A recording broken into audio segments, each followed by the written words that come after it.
don't you remember when you were a kid and you're swinging, you go wee, and your feet are up in the air? Totally, yeah. I feel like the whole record was that was the kind of idea, not to be on a swing while you record everything, Yes, but of no, course, just to be of like course. playful, explorative, creative, kind of getting back to that element of it. I think Subtract. I mean, we chatted on Subtract. Yes. It's quite a heavy album. All the interviews around it was heavy. All the gigs around it were heavy. So I just wanted to kind of do the polar opposite of that with this record.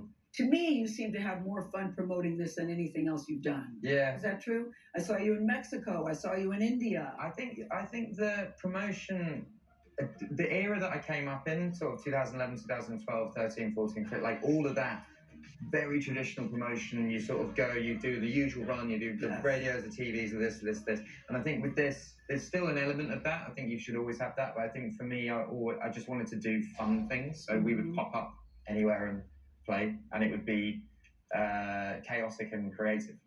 But you know what? You seem to thrive in creative chaos, surprising people when you're on the road. You get a kick out of that, right? I think so. Yeah, I think. Well, I would get a kick out of that if I was a fan of someone's music and they just like popped up in a random spot unannounced and did a gig. I think that would be quite fun. And at the end of people listening to the album, what do you want them to feel? What do you want our takeaway to be?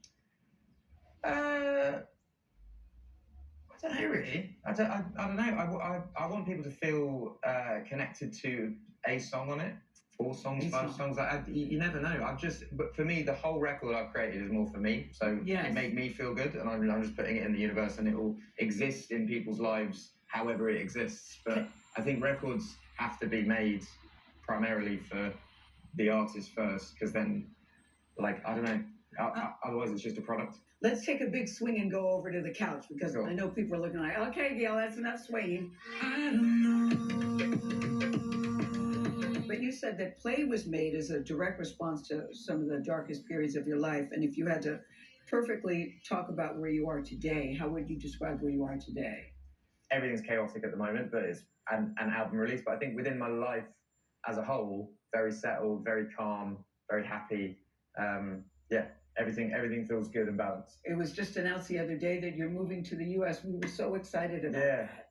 I feel like I am moving to the U.S., but I'm not like permanently moving here. There's a narrative in the U.K. where the press are trying to say that all these U.K. citizens are like leaving. And I lived in the US in 2023 when we did that interview.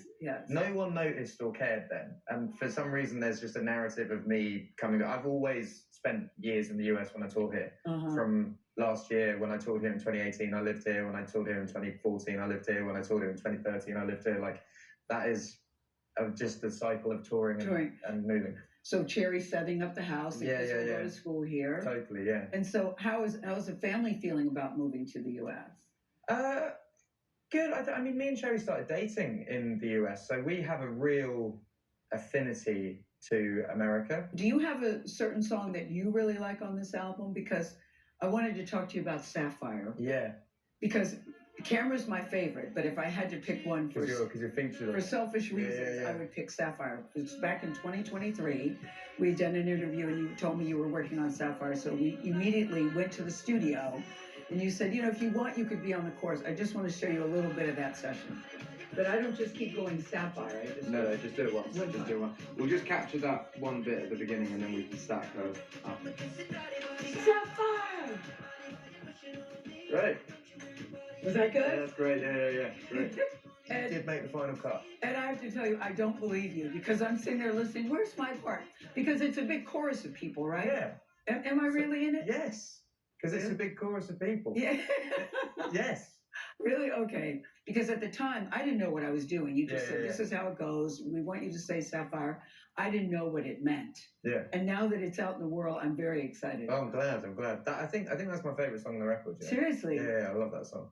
What's on your bucket list left to do? What do you want to do that you haven't done? Oh, I've never been to a water park in my life. So a water park? Never been to a water park, yeah. Like down a slide? Yep, never. Oh my God. So we could have so done that. Do you know what? We were meant to do it in Dubai at some point this year. We just never ended up doing it. They were going to close the water park, and that in itself felt a bit weird. When I think about your artistic creativity and your abilities, I'm thinking, you write for different people. You've written for Taylor. You've written for Justin. You, of course, write for yourself. When you're writing, how do you know if a song is good for you or good for somebody else? How do you know that? Well, the Taylor one was like collaborative. She came with that idea and we made that into a song. The Justin one was different. I think each one is a different approach. You know, Taylor and Travis are engaged. They're getting married. I know that you will be invited to the wedding because I know you guys are tight.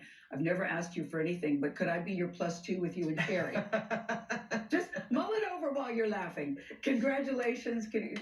Cheering you on always. Seriously, I can't wait for people to hear your music. Thank you, and it's been great to do this. And I know we've been talking about this for a while. No, I love to see you always.